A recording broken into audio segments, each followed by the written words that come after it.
Hello everyone, welcome to Tara IAS. Think IAS, Think Tara, and I welcome you all to the session on Hindu analysis for 20th February 2025. So let's look into important articles. So basically first index చూద్దాం. Mains కి సంబంధించిన articles almost 3 articles ఉన్నాయి. So almost Manipur కి సంబంధించే 4 to 5 articles ఉన్నాయి. అన్నిటిని together discuss చేద్దాము. దాని తర్వాత ఇండియా అండ్ ఖతర్ టైస్ గురించి and also US Russia relations గురించి డిస్కస్ చేద్దాం. ప్రిలిమ్స్ కి సంబంధించిన ఆర్టికల్స్ తమిళనాడు ఐఎన్హెచ్ కి సంబంధించి ఒక ఆర్టికల్ ఒక ఎక్స్కవేషన్ గురించి డీల్ చేస్తాము. Okay, so and also telecom infrastructure resilience గురించి and next India has a lot of money అని చెప్పేసి ట్రంప్ ఇచ్చిన స్టేట్మెంట్స్ గురించి అండ్ ఆల్సో టారిఫ్ స్ట్రక్చర్ గురించి supreme court as panel to look in to తమిళనాడుస్ complaint over the Mullah Periyar dam అని చెప్పేసి ఇలా టోటల్ ఆఫ్ 8 ఆర్టికల్స్ ఈరోజు ఇంపార్టెంట్ ఏవైతే ఉన్నాయో వాటిని డిస్కస్ చేద్దాం. Okay, so with this note let start the video. అంతకన్నా ముందు వీడియో మొత్తం చూడండి, ఎక్కడ స్కిప్ చేయకుండా. If you want you can increase the playback speed and listen and also give you feedback through the comment box. Okay, so let start the video. So let's look at the first articles. So basically 4 articles Manipur మీదనే రావడం జరిగింది అనమాట. Recent గా మనకి తెలిసిందే మణిపూర్ లో president rule ని impose చేయడం జరిగింది. So after the resignation from the CM side, okay, ఆ కొత్త లీడర్ ని ఎన్నుకోలేక ఆ పర్టికులర్ ఇష్యూని సాల్వ్ చేయడానికి సో ప్రస్తుతం అయితే ప్రెసిడెంట్ రూల్ ని అక్కడ విధించడం జరిగింది. అది మనందరం చూసాం లాస్ట్ క్లాసెస్ లో. అయితే ఇక్కడ డిఫరెంట్ యాంగిల్స్ లో ఒక్కొక్క న్యూస్ ఆర్టికల్ లో ఒక్కొక్క ఆస్పెక్ట్స్ ని అనలైజ్ చేస్తున్నారు అనమాట. Let's look in to each of the articles in detail. So first of all ఇష్యూని డీటెయిల్ గా తెలుసుకొని బ్యాక్గ్రౌండ్ అంటే ఎంతవరకు అయితే మనకి బ్యాక్గ్రౌండ్ ఇన్ఫర్మేషన్ అవసరమో అక్కడి వరకు తెలుసుకొని then will get into each and every article. Okay, so basically ఇది మెయిన్స్ GS2 లో governance, federalism, role of civil services, border management ఈ ఇష్యూస్ అన్నిట్లలో and also internal security aspects లో ఈవెన్ జాగ్రఫికల్ యాంగిల్ లో కూడా మీరు link చేసుకోవచ్చు. GS2 లో, GS3 లో, GS1 లో కూడా మీరు ఈ టాపిక్ ని లింక్ చేసుకోవచ్చు. So first of all what are the reasons for the Manipur crisis? Manipur crisis ఎందుకు వస్తుంది? There are lot of reasons. For example, first thing the particular questions are arising because అక్కడ ethnic diversity and historical grievances అనేవి ఉన్నాయన్నమాట. So Manipur అనేది ethnic groups ని, multiple ethnic groups ని host చేస్తుంది. Okay, so first of all for example Meiteis ఎవరైతే ఉన్నారో వీళ్ళు ఎక్కువగా ఎక్కడ ఉంటారంటే ఇంఫాల్ వ్యాలీ రీజియన్ లో ఉంటారనమాట. మెయిన్లీ వీళ్ళు హిందూస్ అనమాట. Mainly the Meiteis communities are the Hindus. Okay, they are actually residing in the Imphal valley region. Okay, so almost population లో అయితే 53% of the total population of Manipur are Meiteis అనమాట. కానీ వీళ్ళు only 10% fertile land, okay, 10% land ని మాత్రమే hold చేస్తున్నారు. But this land is too much fertile అనమాట. And limited resources ఉన్నప్పటికీ దాని నుంచి వచ్చే ప్రొడక్టివిటీ అండ్ దాని నుంచి వచ్చే బెనిఫిట్స్ మీతీస్ ఎక్కువగా ఎంజాయ్ చేయడం జరుగుతుంది. Whereas there are other communities like Nagas and Kukis. So వీళ్ళు ఏంటంటే 40%, okay, 40% of the total population ఉన్నప్పటికీ and other groups are also 7%. So వీళ్ళు ఓవరాల్ పాపులేషన్ తక్కువ ఉన్నప్పటికీ 90% ఆఫ్ ద టోటల్ ఏరియాని రిసైడ్ చేస్తున్నారు అనమాట. So they are residing in mainly the hilly districts. So basically Meiteis ఏమో ఇంఫాల్ వ్యాలీ ప్లెయిన్ రీజన్స్ లో reside అవుతూ ఉంటే హిల్లీ రీజన్స్ లో Nagas, Kukis and other tribal groups ఏవైతే ఉన్నాయో they are predominately dominating these regions అనమాట. So large amount of small tribal communities కూడా ఉన్నారనమాట. Not only Meiteis, Nagas and Kukis, lot of other tribal communities కూడా ఇక్కడ రిసైడ్ అవుతూ ఉన్నారనమాట. అయితే ఇక్కడ ప్రాబ్లం ఏంటంటే ఈ ఇంఫాల్ వ్యాలీ అనేది 10% ల్యాండ్ అనమాట. ఈ 10% ల్యాండ్ లో ప్రతి ఒక్కరికి రైట్ ఉంటుంది. మీతీస్ ఉంటుంది, నాగాకు ఉంటుంది, కుకీస్ ఉంటుంది, అదర్ గ్రూప్స్ కి కూడా ఉంటుంది. వెరాజ్ ఈ 90% ఆఫ్ హిల్లీ ఏరియాలో మాత్రం నాగాస్ కి అండ్ కుకీస్ కి మాత్రమే రైట్ ఉంటుంది అనమాట. మీతీస్ వచ్చి ఇక్కడ ల్యాండ్ అండ్ ప్రాపర్టీని లేరు, ఇక్కడ రిసైడ్ అవ్వలేరు. సో దీని వల్ల లాట్ ఆఫ్ క్లాషెస్ అనేవి ఏర్పడుతున్నాయి. ఇదే కాకుండా ఇక్కడ మీతీస్ ఎవరు అని అంటే most of the Meiteis are Hindus and Nagas and Kukis and other groups and most of them are Christians అనమాట. ఆ పర్టికులర్ రిలీజియస్ యాంగిల్ లో కూడా మనకి ఇష్యూస్ అనేవి మొదలవుతున్నాయి. ఓకే, రిలీజియన్ యాంగిల్ లో మనకి Meiteis and Nagas, Kukis different religion కి సంబంధించిన వాళ్ళు అవ్వడం వల్ల కూడా క్లాషెస్ అనేవి వస్తున్నాయి అనమాట. అండ్ ఇక్కడ ఏంటంటే మీతీస్ ఎవరైతే ఉన్నారో these people are demanding the tribal status అనమాట, ST స్టేటస్ కోరుతున్నారు. ఎందుకనంటే they are saying that 10% of land మాత్రమే మా చేతిలో ఉంది అండ్ మాకు ట్రైబల్ స్టేటస్ ఇస్తే మాకు రిప్రజెంటేషన్ ఉంటుంది అండ్ ఆల్సో హిల్లీ డిస్ట్రిక్ట్స్ లో మాకు ఆస్తులు కొనుగోలు చేసే అవకాశం కూడా దొరుకుతుంది అని చెప్పేసి మీతీస్ ట్రైబల్ స్టేటస్ ని డిమాండ్ చేస్తున్నారు. ఓకే, సో కానీ ఇక్కడ ప్రాబ్లం ఏమొచ్చింది అని అంటే వీళ్ళకి ట్రైబల్ స్టేటస్ ని ఇష్యూ చేస్తే నాగాస్ అండ్ కుకీస్ కమ్యూనిటీస్ ఏమనుకుంటున్నారు, రిసోర్స్ షేర్ అనేది మనం చేయాలి, ల్యాండ్ రిసోర్స్ ని, వాటర్ రిసోర్సెస్ ని, వాటన్నిటిని మీతీస్ కి షేర్ చేయడం వల్ల వాళ్ళు ఆల్రెడీ మీతీస్ ఏంటంటే పాపులేషన్ లో డామినేటెడ్, ఓకే, పాలిటిక్స్ లో dominated, wealthy people. Okay, 10% of land hold చేసినప్పటికీ దే ఆర్ వెల్దీ పీపుల్ అనమాట. సో రిసోర్స్ షేరింగ్ వల్ల వాళ్ళకి ఇంకా ఎక్కువ ఎడ్జ్ దొరుకుతుందేమో, ఈ Nagas and Kukis population minute అయిపోతారేమో, మైనారిటీగా అయిపోతారేమో అనే ఒక బాధతోటి ఈ ఇష్యూ అనేది ఇంటెన్సిఫై అవుతూ వచ్చిందనమాట.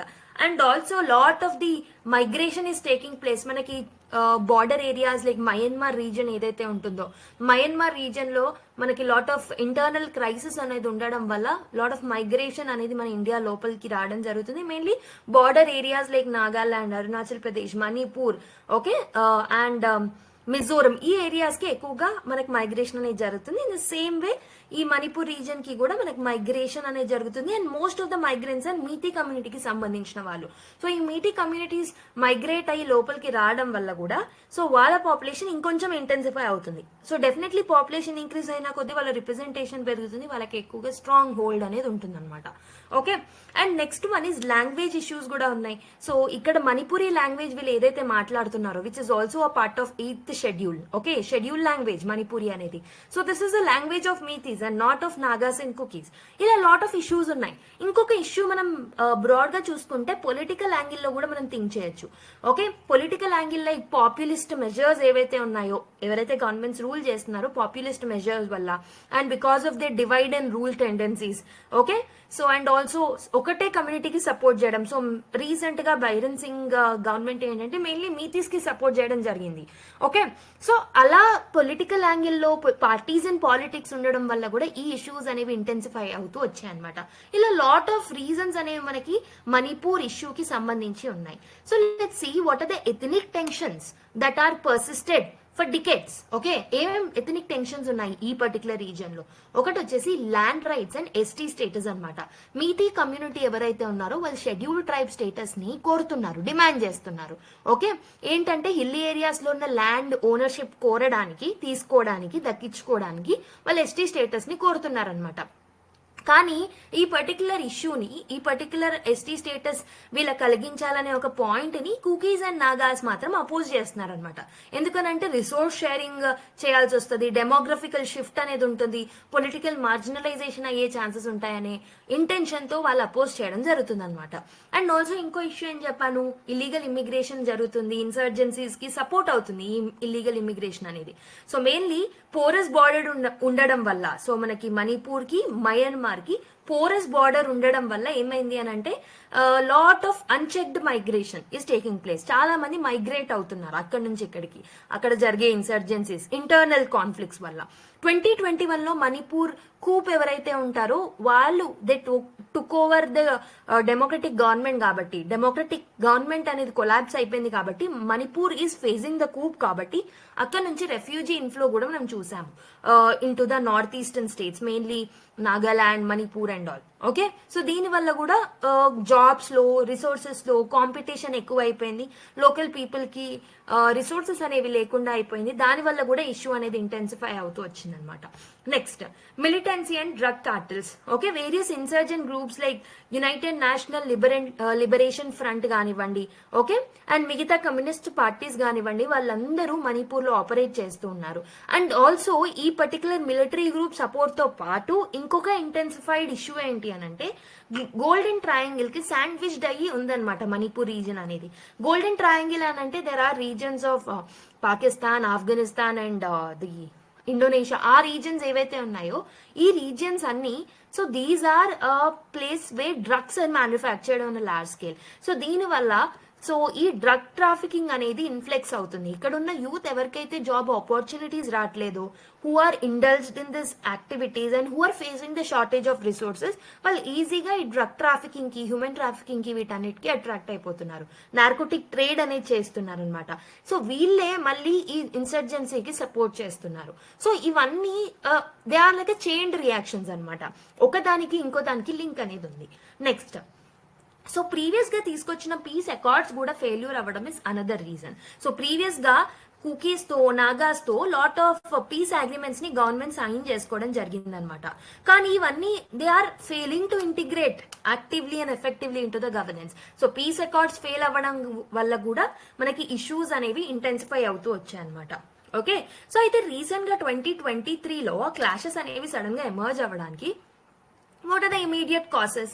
Okay, 2023 to and still now 2025 వరకు కూడా మనకి ఈ వైలెంట్ క్లాషెస్ అనేవి వస్తూనే ఉన్నాయి కదా. What are the reasons? Already తెలిసిందే మనకి, Meitei demand for the scheduled tribe status. And ఇంకొకటి ఏంటంటే ఎప్పుడు ఇంటెన్సిఫై అయ్యానంటే మణిపూర్ హైకోర్టు ఏం చెప్పింది అని అంటే, సో మీతీస్ కి ఎస్టీ స్టేటస్ ఇచ్చేయండి అని చెప్పేసి ఒక జడ్జిమెంట్ ఇవ్వడం వల్ల cookies and Naga tribes fear కి గురయ్యి సో మాస్ ప్రొటెస్ట్లు అనేవి చేయడం జరిగిందనమాట. Okay, so this is one of the issues. Next, evictions and the land disputes. So government ఏం చేసింది, so they have initiated the evictions అన్నమాట. కుకీ జూమి ఇన్హాబిటెడ్ ఏరియాస్ ఏవైతే ఉన్నాయో సో ఆ ఏరియాస్ ని ఫారెస్ట్ కన్జర్వేషన్ పాలసీస్ ని దృష్టిలో పెట్టుకొని మేము వీళ్ళందరినీ ఎవిక్ట్ చేస్తామని చెప్పేసి మెయిన్లీ కుకీ కమ్యూనిటీ జోమి కమ్యూనిటీస్ ఏవైతే ఉన్నాయో వాటిని ఎవిక్ట్ చేయడం జరిగింది అనమాట రీసెంట్ గా 2023 ఆ టైంలో. సో ఈ పర్టికులర్ అటెంప్ట్ ని కుకీ కమ్యూనిటీస్ ఏమని అర్థం చేసుకున్నారు అని అంటే, సో ఎన్వైరన్మెంటల్ ప్రొటెక్షన్ ని కాంటెక్స్ట్ లో పెట్టుకొని మమ్మల్ని డిస్ప్లేస్ చేస్తున్నారు అన్న ఒక ఆలోచనలో వాళ్ళు పడిపోయారు. కాబట్టి కూడా మనకి వైలెంట్ క్లాషెస్ అనేవి ఏర్పడ్డాయి. Next, Myanmar crisis and refugee influx. Already చెప్పాను, Myanmar coup came in to the place in 2021. దానివల్ల మనకి Chin refugees, okay, there is a community called Chin. So ఈ చిన్ రెఫ్యూజీస్ ఎవరైతే ఉంటారో మెయిన్లీ కుకీస్, ఎథనికల్ గా వీళ్ళు కుకీ కమ్యూనిటీకి సంబంధించిన వాళ్ళు అనమాట. కాబట్టి ఈ పర్టికులర్ రెఫ్యూజీస్ కి ఎవరు షెల్టర్ ఇస్తున్నారు? సో మణిపూర్ లో ఉన్న కుకీస్ ఇస్తున్నారు అనమాట. So to come in to the India, so వాళ్ళకి షెల్టర్ ఇవ్వడం వల్ల కూడా ఈ చిన్ రెఫ్యూజీస్ కి సో వాళ్ళు వచ్చేసి ఇక్కడ షేరింగ్ ఆఫ్ రిసోర్సెస్ లో ప్రాబ్లం ఎదురయ్యి లాట్ ఆఫ్ కాంపిటీషన్ ఎదురయ్యి టెన్షన్స్ అనేవి రైజ్ అయ్యాయి అనమాట. దీనివల్ల మనకి సెక్యూరిటీ కన్సర్న్స్ అనేవి కూడా ఉన్నాయి. Okay, next, and law and order కూడా ఫెయిల్యూర్ అయింది.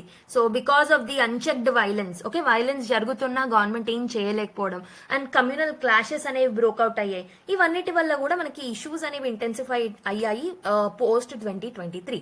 Okay, so the state police గానీ ఆర్మ్డ్ ఫోర్సెస్ గానీ వాళ్ళు ఈ సిచ్యువేషన్ ని కంట్రోల్ చేయలేకపోయారు. కాబట్టి సెంట్రల్ ఇంటర్వెన్షన్ కావాల్సిన సిచ్యువేషన్ అనేది ఎదురైందనమాట. So state government has failed to actually decrease the intensification of this particular issue. Okay, that is why central involve అవ్వాల్సిన అవసరం అయితే వచ్చిందనమాట. ఓకే, అయితే మరి ఈ పర్టికులర్ ఆర్టికల్స్ లో మనకి what are the challenges that are faced in resolving the conflict అనేది ఇందులో మెన్షన్ చేయడం జరిగింది in one of these 4 articles. Okay, చూద్దాం ఛాలెంజెస్ ఏమేమి ఉన్నాయి ఈ కాన్ఫ్లిక్ట్ ని రిజాల్వ్ చేయడంలో అని అంటే, ఒకటి వచ్చేసి లా అండ్ ఆర్డర్ బ్రేక్ డౌన్ అనేది చూసామన్నమాట. అక్కడ మణిపూర్ లో ఉన్న పోలీస్ ఈ పర్టికులర్ దే హ్యావ్ ఇనబిలిటీ అనమాట. ఓకే, సో బేసికలీ వాళ్ళు పార్షియల్ గా పార్టీజన్ రూల్ తోటి వాళ్ళు ముందుకు సాగుతున్నారు, అక్కడున్న పాలిటిక్స్ గానీ అక్కడున్న పోలీస్ గానీ. అండ్ ఆల్సో ఆర్మ్డ్ మిలిటరెంట్ గ్రూప్స్ ఎవరైతే ఉంటారో ఆఫ్ బోత్ మీతి అండ్ కుకీ జూమి ఈ పర్టికులర్ కెవోస్ ని ఇంకొంచెం అడ్వాంటేజ్ తీసుకొని ఈ ఆర్మ్డ్ మిలిటరెంట్ గ్రూప్స్ అనేవి వైలెన్స్ ని ఇంటెన్సిఫై చేశాయన్నమాట. ఓకే, అండ్ ఆల్సో అక్కడ పొలిటికల్ ఇన్స్టెబిలిటీ చూసాం, గవర్నెన్స్ డెఫిసిట్ చూసాం. మణిపూర్ గవర్నమెంట్ ఏంటంటే ఈ కాన్ఫ్లిక్ట్ ని రిజాల్వ్ చేయలేకపోయింది. కాబట్టి రీసెంట్ గా సో సెంట్రల్ గవర్నమెంట్ ఏమైంది, ఇంటర్ఫియర్ అయ్యి so they have asked CM to resign. After CM resignation కొత్త లీడర్ ని ఎలక్ట్ చేసే ఛాన్సెస్ క్విక్ గా దొరకలేవు. కాబట్టి అప్పటివరకు ప్రెసిడెంట్ రూల్ ని 2025 లో ఇంపోజ్ చేయడం జరిగింది రీసెంట్ గా. ఓకే, అండ్ ఈ పర్టికులర్ ఇష్యూ కూడా అసలు ఎందుకు ఇప్పుడే ప్రెసిడెంట్ రూల్ అంటే లాంగ్ స్టాండింగ్ డిమాండ్ చూస్తున్నాం 2023 నుంచి కూడా. ఆపోజిషన్ లీడర్స్ కానీ lot of the scholars are actually asking government to impose the president rule. ఎందుకనంటే ప్రెసిడెంట్ రూల్ ఎప్పుడు ఇంపోజ్ చేస్తారు? When there is an constitutional emergency. Okay, constitution అనేది constitution లో ఉన్న ప్రొవిజన్ అనేది if state is failed to actually go through that particular are implement the constitutional provisions properly, అప్పుడు president rule ని governor యొక్క సహాయంతో ఆ పర్టికులర్ ఏరియాలో ఇంపోజ్ చేయడం జరుగుతుంది. అవునా? కానీ ఇప్పుడు 2025 లోనే వీళ్ళు ఇంపోజ్ చేయడానికి వన్ ఆఫ్ ద కారణం ఏంటంటే బీజేపీ యొక్క ఇంటర్నల్ డివిజన్స్ ఇప్పుడు మొదలయ్యాయి. ఓకే, సో అక్కడ power struggles within themselves ఉండడం వల్ల ఇప్పుడు ప్రెసిడెంట్ రూల్ ని ఇంపోజ్ చేశారు తప్పితే so not with the concern for the Meitei or Kuki tribe. So whoever it is, Kukis అయినా మీతీస్ అయినా ఎవరైనా అక్కడ మనం హ్యుమానిటేరియన్ క్రైసిస్ చూస్తున్నాము. సివిలియన్ పీపుల్ ఎవరైతే ఉంటారో irrespective of the community, they are facing the humanitarian crisis. They are facing the issues like lack of education, lack of economic opportunities, lack of jobs, etc. etc. కాబట్టి ఈ humanitarian background లో ఈ president rule ని impose చేయలేదు, but because of the internal politics or internal political crisis they have imposed the president rule. However, this is a political issue which is not needed for the UPSC point of view. Next, refugee crisis చూసాం, border security issues కూడా చూసాం. Over 58,000 people displays అయ్యారు అని చెప్పేసి మనకు official records చెప్తున్నాయి. However ఇక్కడ మనకి డేటా ఇష్యూస్, డేటా కలెక్షన్ లో కూడా ఇష్యూస్ ఉన్నాయి. ఎందుకంటే 58,000 కాదు, ఆల్మోస్ట్ 3 to 4 times ఎక్కువ పీపుల్ డిస్ప్లేస్ అయ్యారు, చనిపోయారు అని చెప్పేసి మనకి ఇంటర్నల్ రిపోర్ట్స్ చెప్తున్నాయి అనమాట. In one of those articles, okay, in one of those editorials also the author is stressing upon this topic. ఈ డేటా కలెక్షన్ లో ఇష్యూస్ ఉంది అని చెప్పేసి, okay. And also Indo Myanmar border చాలా పోరస్ గా ఉండడం వల్ల కూడా ఇల్లీగల్ ఇమిగ్రేషన్, ఆర్మ్ ట్రాఫికింగ్ అనేది జరుగుతూ వచ్చింది అనమాట. Okay, another issue is with respect to organised crime and drug trade. So ఈ పర్టికులర్ మణిపూర్ ఏరియా ఏదైతే ఉంటుందో that is a transit route అనమాట ఈ డ్రగ్ కార్టల్స్ కి. ఎందుకనంటే బేసిక్ గా మనం మణిపూర్ బార్డర్ ఏదైతే ఉంటుందో with Myanmar and other reasons, దీన్ని కంట్రోల్ చేయడం చాలా కష్టం. ఎందుకనంటే ఆ రీజన్ అనేది highly terrain area, mountainous reasons, forest ఇలా ఉంటాయి.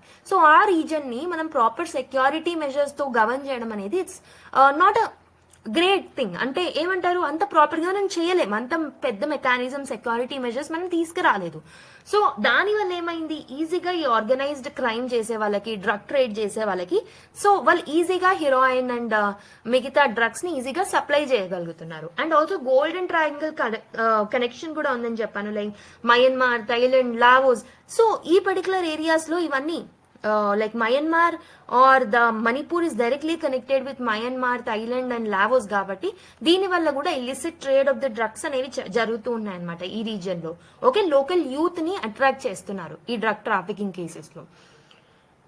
And other one is the social media misinformation is another news. అక్కడ మనం సోషల్ మీడియాలో fake news and different propaganda ఇవన్నీ చూస్తూ ఉన్నాం. ఓకే, దీని వల్ల కూడా హేట్రేడ్ బిట్వీన్ ద కమ్యూనిటీస్ ఎక్కువ అవ్వడం జరిగిందనమాట. And because of the misinformation and because of the disinformation also, so manaki campaigns in the social media violence ని ఎస్కలేట్ చేస్తూ వచ్చాయన్నమాట. కాబట్టి ఈ కాన్ఫ్లిక్ట్ రెజల్యూషన్ అనేది కొంచెం డిఫికల్ట్ గా మారింది అని చెప్పొచ్చు. Okay, so these are the challenges how government is facing, like these are the challenges that the government is facing while actually declining this particular issue అనమాట. ఓకే, సో మరి government ఎలా respond అయింది, what are the measures taken by the government? ఒకటి వచ్చేసి security forces ని deploy చేసింది అనమాట. First thing, recent గా ప్రెసిడెంట్ రూల్ ని ఇంపోజ్ చేశారు, that is one of the measures that are taken. ఇంకొకటి ఏంటంటే సిఏపిఎఫ్ అండ్ ఆల్సో మెయిన్లీ ఈ ఏరియాలో Assam rifles they'll perform the duty కాబట్టి సో వాళ్ళందరినీ అక్కడ డిప్లాయ్ చేయడం జరిగింది in order to restore the order. And also free movement regime ఏదైతే ఉంటుందో, ఫ్రీ మూమెంట్ రిజైమ్ అంటే సో 40 kilometers ఇనిషియల్ గా అయితే ఈ ఎఫ్ఎంఆర్ తీసుకొచ్చినప్పుడు 40 kilometers బార్డర్ నుంచి అటు 40 kilometers ఇటు 40 kilometers ఫ్రీ మూమెంట్ అనేది చేసుకోవచ్చు అనమాట without any restrictions. But later through different loss and different amendments మనం ఏం చేసామనంటే ఆ 40 kilometers ని కాస్త 10 kilometers కి 20 kilometers కి అలా తగ్గించడం జరిగిందనమాట. ఓకే, ఈ పర్టికులర్ ఎఫ్ఎంఆర్ వల్ల కూడా ఇల్లీగల్ మైగ్రేషన్ అనేది జరుగుతుంది, ఇమిగ్రేషన్ అనేది జరుగుతుంది, డ్రగ్ ట్రాఫికింగ్ అనేది కూడా జరుగుతుంది. ఓకే, కాబట్టి ఈ ఎఫ్ఎంఆర్ ని రివోకేట్ చేయడం జరిగిందనమాట to control the illegal immigration. Next, piece talks and mediation కూడా జరిగిందనమాట. సో గవర్నమెంట్ కుకీస్ ఉమి వాళ్ళతోని అండ్ మీతి లీడర్స్ తో కూడా డైలాగ్ ని ఏర్పరచుకోవడం, ఎంగేజ్ చేయడం జరిగిందనమాట. అండ్ థర్డ్ పార్టీ మీటింగ్స్ కూడా జరిగాయి, లైక్ చర్చ్ గ్రూప్స్ ని, సివిల్ సొసైటీని వాళ్ళని మధ్యలో పెట్టి కూడా ఓకే టాక్స్ ని ఇనిషియేట్ చేయడం జరిగింది. Okay, and lot of relief and rehabilitation measures ని కూడా గవర్నమెంట్ తీసుకొచ్చింది. 200 రిలీఫ్ క్యాంప్స్ ని సెటప్ చేసింది అనమాట. మెడికల్ ఎయిడ్, సైకలాజికల్ సపోర్ట్ వీటన్నిటిని అక్కడ ఉన్న యూత్ కి అండ్ అదర్ విక్టిమ్స్ కి ప్రొవైడ్ చేయడం జరుగుతుంది అనమాట. ఓకే, బార్డర్ సెక్యూరిటీని కూడా స్ట్రెంథెన్ అప్ చేసింది గవర్నమెంట్. బార్డర్ ఫెన్సింగ్ అనేది చేస్తుంది. అండ్ ఆల్సో మయన్మార్ తోని బయలేటరల్ టాక్స్ ని కూడా మనం కండక్ట్ చేసుకున్నాం in order to control the cross border movement. Okay, and crack down on insurgency and organised crime. So special operations ని కూడా government through militant groups conduct చేయడం జరిగింది అనమాట ఈ డ్రగ్ కార్టల్స్ ని కంట్రోల్ చేయడానికి. అండ్ యాంటీ డ్రగ్ లాస్ ని కూడా మనం ఎన్ఫోర్స్ చేయడం జరిగింది. లాట్ ఆఫ్ నార్కోటిక్ ట్రేడ్స్ ని మనం సీజ్ చేయడం జరిగింది అనమాట. ఓకే, అయితే మనం ఏమేమి ఇష్యూస్ ని, what are the core problems that we need to address to solve this particular issue అని అంటే, so there is a breakdown of trust between the communities. Meiteis కి కానీ on the other side Kukis కి కానీ lot of ethnic tensions and divisions అనేవి ఉన్నాయి. First of all, government need to step up to interfere into this issue and to address this particular issue. Confidence building measures ni తీసుకురావాలన్నమాట government. And also government, state government అనేది fail అయింది because of the political will లేకపోవడం వల్ల, and also biased policing అనేది ఉండడం వల్ల కూడా మనకి స్టేట్ గవర్నమెంట్ అనేది ఫెయిల్ అయింది. And we have to, in order to solve this issue, ఇప్పుడు వచ్చే కొత్త గవర్నమెంట్ కానీ, సో ఎవరు వచ్చినా మనం ఇన్స్టిట్యూషన్స్ ఏవైతే ఉన్నాయో, డిఫరెంట్ స్టేక్ హోల్డర్స్ ఎవరైతే ఉన్నారో వాళ్ళందరినీ స్ట్రెంగ్తెన్ చేయాల్సిన అవసరం అయితే ఉందన్నమాట. Border management and insurgency. So Myanmar crisis అనేది వైలెన్స్ ని ఫ్యూయల్ చేస్తూనే వస్తుంది ఇన్ మణిపూర్. కాబట్టి India needs a better border surveillance. అక్కడ మనం ప్రాపర్ ఫెన్సింగ్ చేయాలి, ఇంటెలిజెన్స్ షేరింగ్ అనేది అవసరం, డేటా కలెక్షన్ అనేది కూడా అవసరం. సో ఇవన్నీ చేస్తే డెఫినెట్లీ మనం ఆ పోరస్ బార్డర్ వల్ల కలిగే నష్టాలను అధిగమించవచ్చు. Next, humanitarian crisis and rehabilitation gaps ఏవైతే ఉన్నాయో అక్కడ హ్యుమానిటేరియన్ క్రైసిస్ ని పోగొట్టడానికి government need to come up with the relief camps. Basic facilities like education, health, ఇవన్నిటిని వాళ్ళకి ప్రొవైడ్ చేయాలన్నమాట. Long term resettlement, economic opportunities, ఇవన్నీ very very important for the victims mainly. Okay, both sides అందరికీ help చేయాల్సిన అవసరం అయితే ఉందన్నమాట. So మనం ఏం చేస్తే బాగుంటుంది, what are the recommendations that are given in various articles. Immediate step వచ్చేసి మనము రీకన్సిలియేషన్ ఎఫర్ట్స్ తో ముందుకు రావాలి. ఓకే, సో మనము రీకన్సిలియేషన్ కమిటీస్ ని, ట్రూత్ కమిటీస్ ని సెటప్ చేయాలి. సో ఈ ఎథనిక్ మిస్ట్రస్ట్, ఈ టూ కమ్యూనిటీస్ కి మధ్యలో ఉన్న ట్రస్ట్ డెఫిసిట్ ఏదైతే ఉంటుందో దాన్ని మనం సాల్వ్ చేయగలగాలి. Okay, and also we have to encourage the neutral peace building forums. Okay, mainly civil society help toti, religious leader help toti, mediation toti peace talks ni conduct cheyadam better annamata. Okay, and law and order mechanism kuda partial ga lekunda, okay, partisan ga lekunda, so manam em cheyali anante stricter and stronger law and order mechanisms ni తీసుకురావాలి. Neutral law enforcement agencies ని మనం తీసుకురావాలన్నమాట. And fast track courts ని కూడా మనము ఈ ethnic violence cases ని solve చేయడానికి fast track courts ని కూడా మనం ఇంప్లిమెంట్ చేసుకుంటే బాగుంటుంది అనమాట.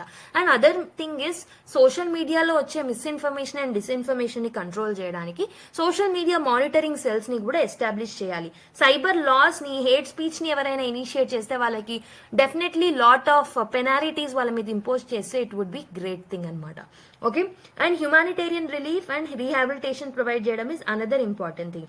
మెడికల్ అండ్ సైకలాజికల్ కేర్ ని ఎక్స్పాండ్ చేసి food security, sanitation, relief camps ఇవన్నీ మనం ప్రొవైడ్ చేయాలి గవర్నమెంట్ సైడ్ నుంచి.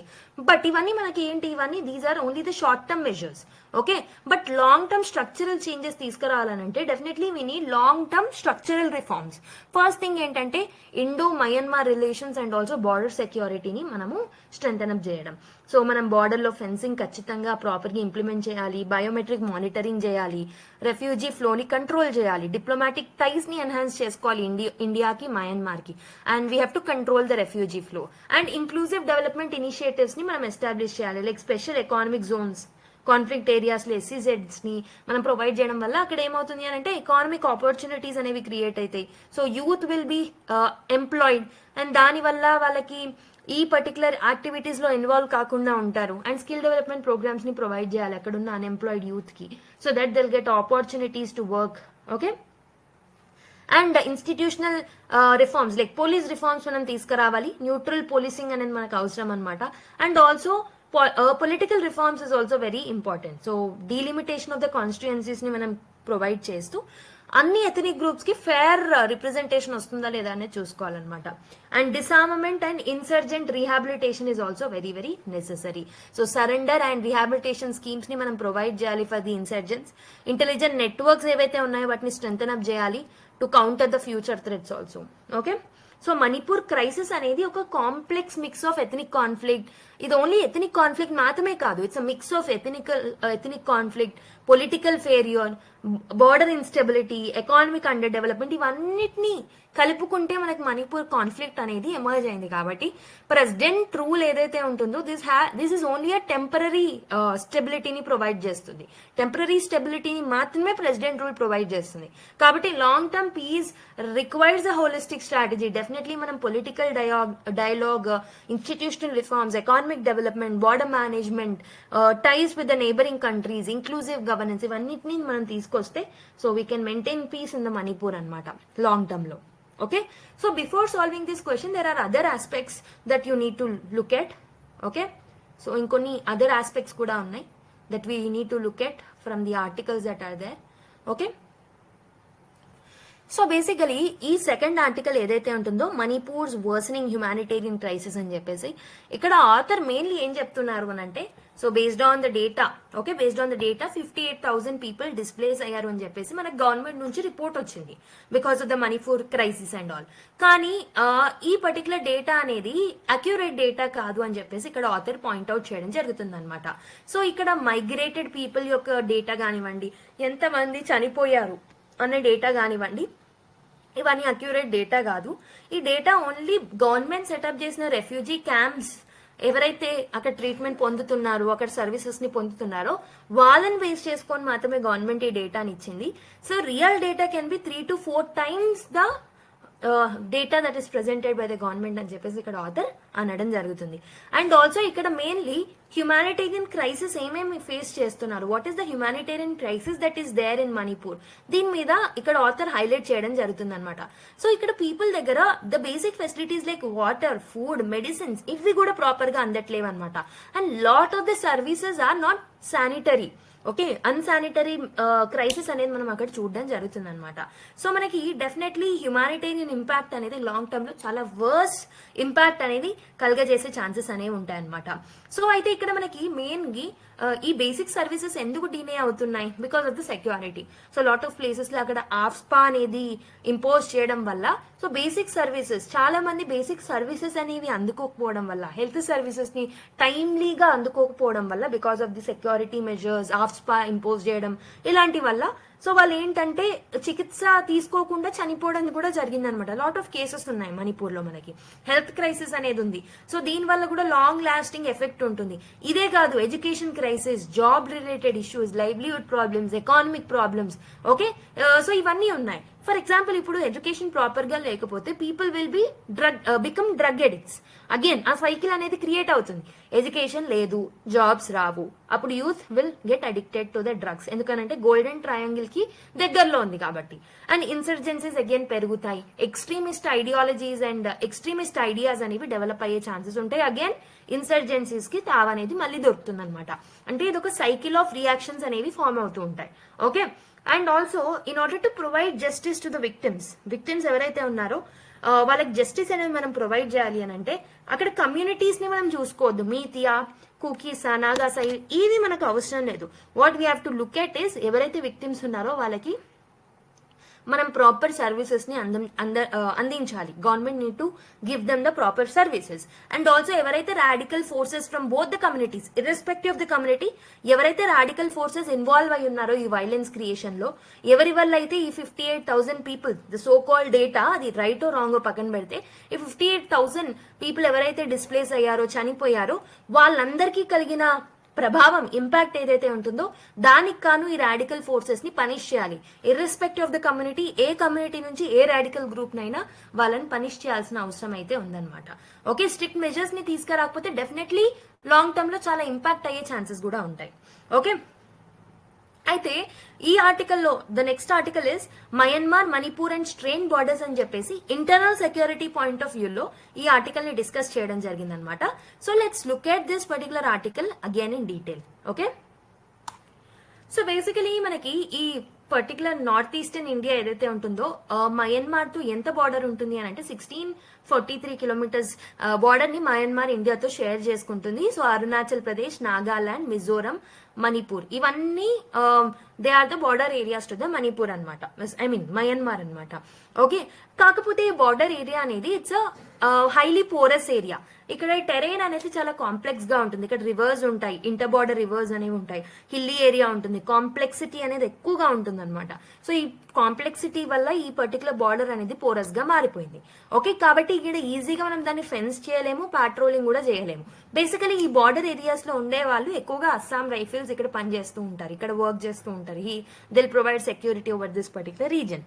ఓకే, అయితే మయన్మార్ అనేది 2010 నుంచి 2020 వరకు, సో 2010 టు 2020 డెమోక్రసీని ఎక్స్పీరియన్స్ చేసింది. బట్ 2021 నుంచి అక్కడ ఎలక్షన్స్ జరిగినప్పటికీ దాన్ని బాయ్కాట్ చేసేసి మిలిటరీ జుంతా రూల్ ఏదైతే ఉంటుందో, so that came in to the place. Military rule అనేది బిగాన్ అనమాట 2021 తర్వాత. సో ఈ మిలిటరీ రూల్ వల్ల అక్కడ లాట్ ఆఫ్ ఇంటర్నల్ క్లాషెస్ అనేవి వచ్చాయి. ఓకే, డెడ్లీ క్లాషెస్ అనేవి విత్ ఇన్ ద మయన్మార్ మనం చూడడం జరుగుతుంది. సో దీని వల్ల రెఫ్యూజీ క్రైసిస్ అనేది మనం చూసామన్నమాట. సో అక్కడున్న ఇమిగ్రెంట్స్, అక్కడున్న people who are suffering under the military rule, వాళ్ళు ఏం చేశారు, they started coming in to the border areas. Border లో ఎవరెవరు ఉన్నారు, Arunachal Pradesh, Nagaland, Manipur and Mizoram. Okay, mainly Manipur and Mizoram regions కి ఎక్కువగా మైగ్రేట్ అవ్వడం జరిగిందనమాట. So this is one of the problems. So నేను ఏం చెప్పాను, ఈ మైగ్రేషన్ అనేది one of the problems why ఈ Manipur intensity are Manipur violence అనేది ఇంటెన్సిఫై అయింది. This is one of the issues. And United nation high commissioner వాళ్ళు ఏంటి అంటే, ఓకే, వాళ్ళ డేటా ప్రకారం, UNHCR డేటా ప్రకారం 1 lakh రెఫ్యూజీస్ ఇండియాకి రావడం జరిగింది అనమాట. అండ్ నేను చెప్పాను ఆల్రెడీ, ఈ మీజో కమ్యూనిటీ ఏదైతే ఉంటుందో చిన్ రెఫ్యూజీస్ ని సపోర్ట్ చేస్తుంది, కూకీస్ జో కమ్యూనిటీస్ ని సపోర్ట్ చేస్తున్నారు. అంటే ఇక్కడ ఇంటర్నల్ గా ఉన్న communities like Kukis, Mizos and all, వీళ్ళే ఆ రెఫ్యూజీస్ కి సపోర్ట్ ఇవ్వడం జరుగుతుంది అనమాట. సో ఆ సపోర్ట్ ఇవ్వడం వల్ల ఎందుకు సపోర్ట్ ఇస్తున్నారు, because of the ethical consideration. Ethnic ties ఉండడం వల్ల, వాళ్ళకంటూ కొన్ని ఎథనిక్ టైస్ ఉన్నాయి కాబట్టి వాళ్ళు వీళ్ళకి షెల్టర్ అనేది ఇస్తున్నారు అనమాట. సో దీని వల్ల ఇల్లీగల్ మైగ్రేషన్ అనేది పెరిగిపోయింది. ఓకే, ఇల్లీగల్ మైగ్రేషన్ అనేది పెరిగిపోయిన తర్వాత లాట్ ఆఫ్ మనకి competitive, okay, there was lot of competition over the resources. So jobs లో కానివ్వండి, ఎకానమీలో కానివ్వండి, రిసోర్సెస్ లో కానివ్వండి, లాట్ ఆఫ్ కాంపిటీషన్ పెరిగిపోవడం జరిగింది అనమాట. Okay, and Meitei community is also not happy with this. Okay, so not happy with this particular things. So Meitei concern ఏంటంటే మెయిన్లీ ఈ క్లాషెస్ అనేవి కూకీ జో, వీళ్ళు ఏంటంటే ఈ పర్టికులర్ కమ్యూనిటీ వాళ్ళు ఎవరైతే కూకీస్ జో కమ్యూనిటీకి సపోర్ట్ చేస్తున్నారో, వాళ్ళు ఎవరైతే ఇమ్మిగ్రేట్ అయ్యి లోపలికి వస్తున్నారో వాళ్ళు డ్రగ్ ట్రాఫికింగ్ లో ఇన్వాల్వ్ అవుతున్నారు అని చెప్పేసి మీతి కమ్యూనిటీ ఎప్పుడు కన్సర్న్ ని చూపెడుతూ ఉంటుంది. And also Byron Singh like party or CM గా ఉన్నప్పుడు కూడా మీతికి ఎక్కువగా సపోర్ట్ చేయడం జరిగింది. నేను ఆల్రెడీ చెప్పాను, అక్కడ ఉన్న స్టేట్ పోలీస్ కూడా lot of times so neutral policing అనేది చేయలేదన్నమాట. మీతి కమ్యూనిటీకి ఎక్కువగా సపోర్ట్ ఇవ్వడం జరిగిందనమాట. లేటర్ మీతి కమ్యూనిటీస్ ఎప్పుడైతే ఎస్టీ స్టేటస్ కోరారో, so high court of the Manipur also they have given a judgment that Meiteis కి ఎస్టీ స్టేటస్ ఇవ్వాలి అని. సో ఇవన్నీ mix of all of this issue has led to the Manipur crisis from 2023. So కాబట్టి ఇక్కడ author ఏం చెప్తున్నారు అని అంటే, సో ఈ free movement regime, so what should be done అంటే, ఈ ఫ్రీ మూమెంట్ రిజైమ్ ఏదైతే ఉంటుందో ఇనిషియల్ గా దీన్ని తీసుకొచ్చినప్పుడు 40 కిలోమీటర్స్, సో బార్డర్ ఏరియా నుంచి అటు 40 కిలోమీటర్స్ ఇటు 40 కిలోమీటర్స్ ఏదైతే ఉంటుందో అక్కడ వరకు ఫ్రీ మూమెంట్ చేసుకోవచ్చు అనమాట, బోత్ ద కంట్రీ పీపుల్. కానీ ఇప్పుడు 2016 లో ఈ పర్టికులర్ 40 కిలోమీటర్స్ ని రివైజ్ చేసి 16 కిలోమీటర్స్ కి తగ్గించడం జరిగిందనమాట. ఓకే, సో అయితే ఇక్కడ మీతి కమ్యూనిటీ వాళ్ళు ఏమంటున్నారంటే, ఈ ఫ్రీ మూమెంట్ రిజైమ్ ని ఈ particular different communities like Kukis, Zos and all వీళ్ళు మిస్యూజ్ చేసుకుంటున్నారు. లాట్ ఆఫ్ ఇన్సర్జెన్స్ లోపలికి వస్తున్నారు, ఆర్గనైజ్డ్ క్రైమ్ అనేది జరుగుతుంది, డ్రగ్స్ అండ్ ఆర్మ్ గ్రూప్స్ అనేవి ఫామ్ అవుతున్నాయి. దీనివల్ల ఇక్కడ యూత్ అనే పీపుల్, యూత్ ఎవరైతే ఉన్నారో with in Manipur, they are also getting radicalised అని చెప్పేసి Meitei community is not supporting this. Actually free movement regime అనే ఐడియాని కట్ డౌన్ చేసేసండి అని చెప్పేసి కూడా వీళ్ళు చెప్పడం జరిగిందనమాట. అయితే ఈ పర్టికులర్ ఫ్రీ మూమెంట్ రిజైమ్ ని మినిస్ట్రీ ఆఫ్ హోమ్ అఫైర్స్ ఏంటంటే, సో దాన్ని సస్పెండ్ చేసిందనమాట.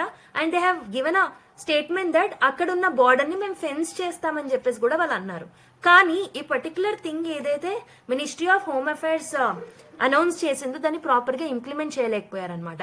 అందుకే ఏం చేశారు అంటే December 2024లో సో కంప్లీట్ గా దీన్ని మనము సస్పెండ్ చేయలేము. సస్పెండ్ చేస్తే ఇష్యూస్ అనేవి మొదలవుతాయి. ఎందుకంటే free movement regime is necessary. ఎందుకంటే కల్చరల్ టైజ్ ఉన్నాయి. So people to people ties అనేవి ఇండియా సైడ్ నుంచి మయన్మార్ సైడ్ నుంచి ఇండియాకి ఉంటాయి కాబట్టి కంప్లీట్ గా కట్ డౌన్ చేయలేము. కాబట్టి December 2024లో 10 కిలోమీటర్స్ కి, సో ఇనిషియల్ గా 16 కిలోమీటర్స్ ఉండింది కదా, దాన్ని 10 కిలోమీటర్స్ కి తగ్గించడం జరిగింది అనమాట.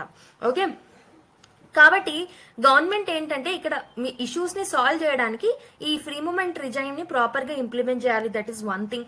And other thing is government must be neutral administration ని తీసుకురావాలి, ఇన్స్టిట్యూషన్ లో రిఫార్మ్స్ తీసుకురావాలి. అండ్ ఆల్సో ఇక్కడ మనకి ఇష్యూ ఆఫ్ మణిపూర్ లో జరిగిన ఇన్సర్జెన్సీస్ వల్ల there is a spill over effect to China also. చైనాలో కూడా లాట్ ఆఫ్ చైనీస్ గ్రూప్స్ అనేవి డెవలప్ అయ్యాయి.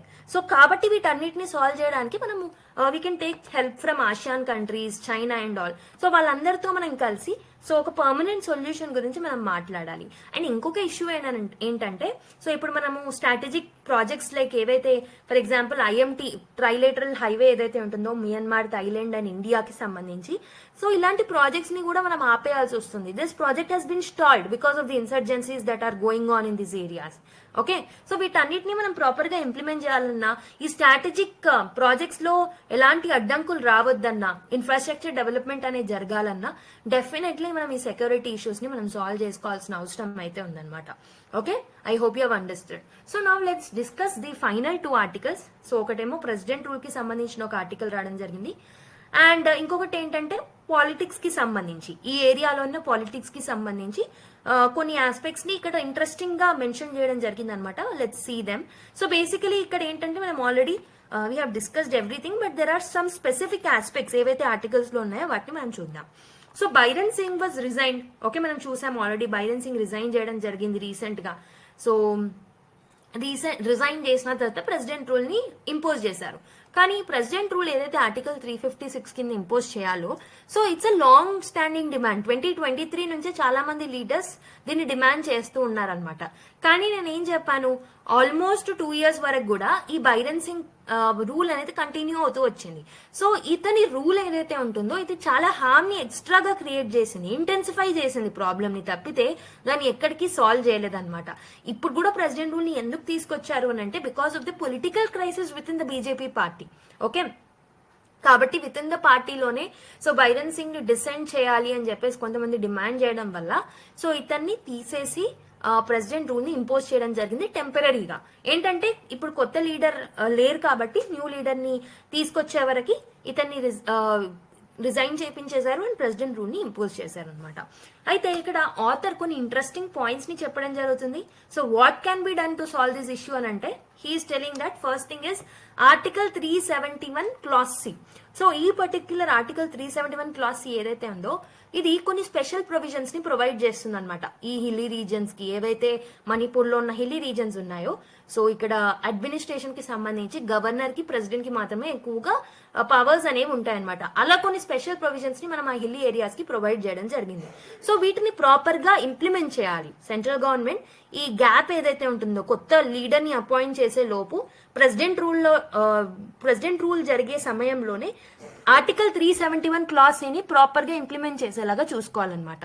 అండ్ ఆల్సో ఇక్కడ ఏంటంటే హిల్లీ రీజన్స్ కి సంబంధించి ఇలాంటి స్టెప్స్ ని తీసుకుంటే, on the other hand Meitei community ఏదైతే ఉంటుందో వాళ్ళతో ప్రొయాక్టివ్ గా central government need to engagement అనేది, proper engagement and peace talks అనేవి కండక్ట్ చేయాల్సిన అవసరం అయితే ఉంది.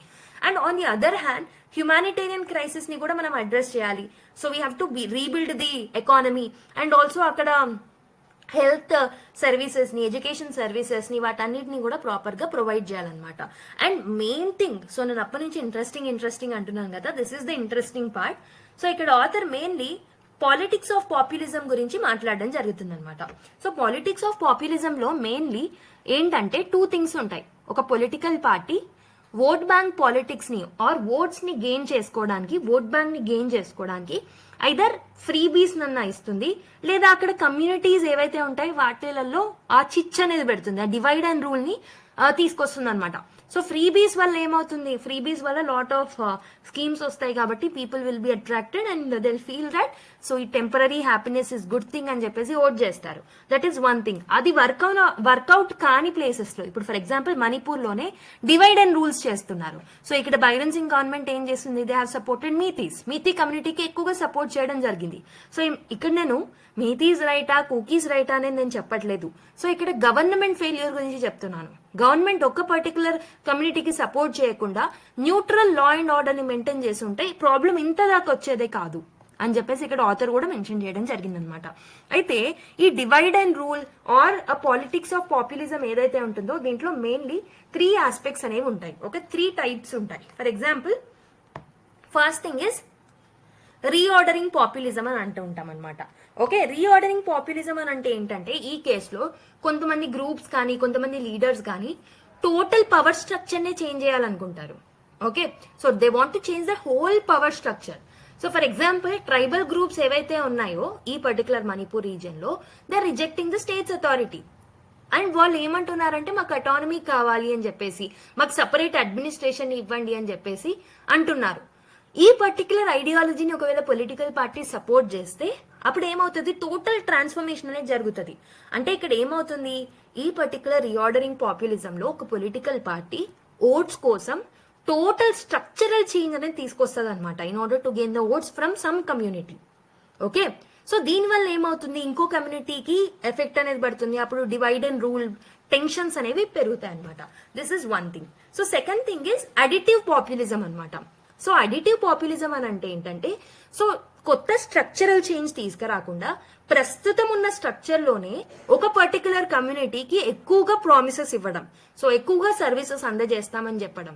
సో దాన్నే మనము అడిటివ్ పాపులిజం అని అంటాం. సో వన్ పర్టికులర్ కమ్యూనిటీకి ఫేవర్ చేయడం వల్ల ఇంకో కమ్యూనిటీ ఏదైతే ఉంటుందో so that will feel okay మైనారిటీగా ఫీల్ అయిపోయి సో వాళ్ళకి ప్రాఫిట్స్ అనేవి రావట్లేదన్న ఫీలింగ్ తోటి డివైడ్ అండ్ రూల్ అనేది జరుగుతుంది అనమాట. అంటే ఆ 2 కమిటీస్ మధ్యలో డివైడ్ అనేది పెరిగిపోతుంది.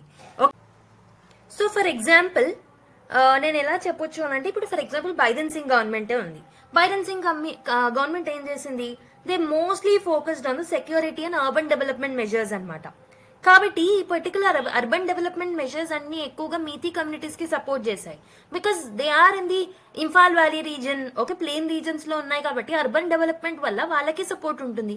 సో అలా ఒక కమ్యూనిటీకి ఫేవర్ చేయడానికి అడిటివ్ పాపులిజం ని తీసుకొస్తూ ఉంటారు. దానివల్ల కూడా 2 కమ్యూనిటీస్ మధ్యలో క్లాషెస్ పెరుగుతాయి అనమాట. So next one is quotidian populism అనమాట.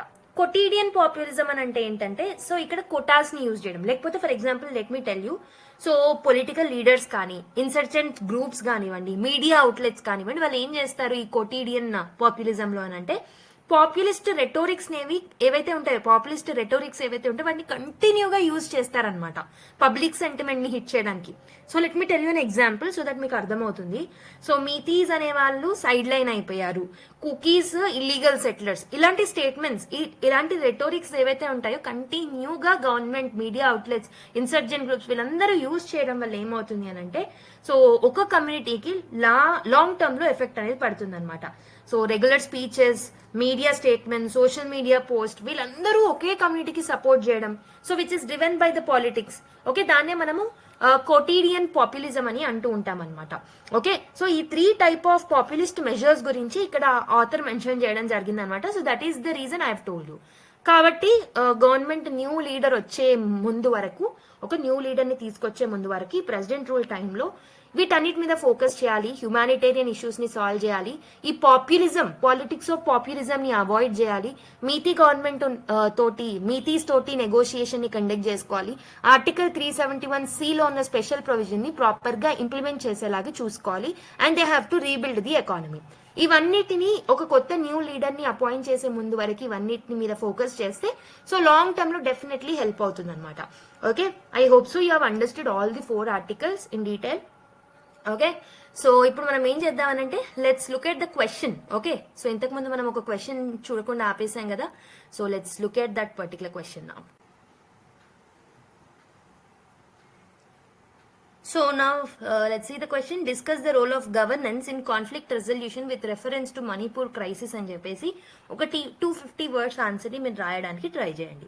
Okay, based on the discussion that we have made. Okay, governance measures ని ఏం తీసుకొస్తే బాగుంటుంది ఈ కాన్ఫ్లిక్ట్ రెజల్యూషన్స్ లో? ఒకటి నేను ఇన్స్టిట్యూషనల్ రిఫార్మ్స్ చెప్పాను, పోలీస్ రిఫార్మ్స్ చెప్పాను, గవర్నమెంట్ న్యూట్రాలిటీ గురించి చెప్పాను, and I have told you ఇక్కడ ఎవరైతే డిఫరెంట్ మిలిటెంట్ గ్రూప్స్ ఉన్నారో వాళ్ళని అకౌంటబుల్ గా మార్చాలి. Okay, we have to bring the transparency measures. So policies and government policies అనేవి చాలా ఫేవరబుల్ గా ప్రతి కమ్యూనిటీకి ఫేవరబుల్ గా ఉండాలి.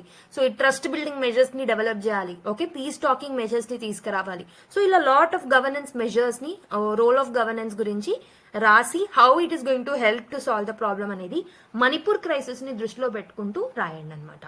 Okay, so I hope you have understood the question. Now let's go to another article. I know almost 43 minutes పట్టింది ఈ article ని డిస్కస్ చేయడానికి, ఈ ఆర్టికల్స్ ని డిస్కస్ చేయడానికి, but I hope me clear understanding అనేది డెవలప్ అయిందని అనుకుంటున్నాను. ఓకే,